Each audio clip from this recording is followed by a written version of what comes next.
അച്ചാച്ചൻ്റെ വീട്ടിലാണ്. ഉച്ചയ്ക്ക് ചോറ് നിന്നിട്ട് നേരായപ്പോൾ ഇതാ ബാബയും ഗോപാലകൃഷ്ണനും ഇവിടെ ഇരിക്കുകയാണ്.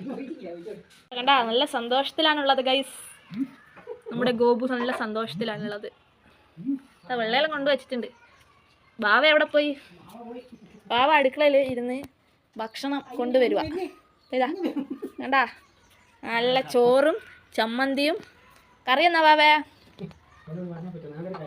നേന്ത്രക്കായിൻ്റെ കറി എന്നുവെച്ചാൽ കായ്ക്കറി. അപ്പം ഞങ്ങൾ കഴിച്ചിട്ട് വരാം. ഇതെല്ലാം ഉണ്ട് അല്ല. അപ്പം ഇതാ നമ്മൾ ഭക്ഷണം കഴിക്കുകയാണ്. കഴിച്ചാ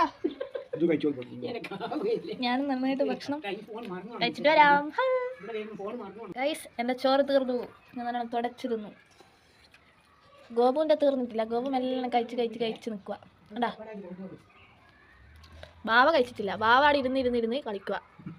അപ്പം പിന്നെ കാണാം.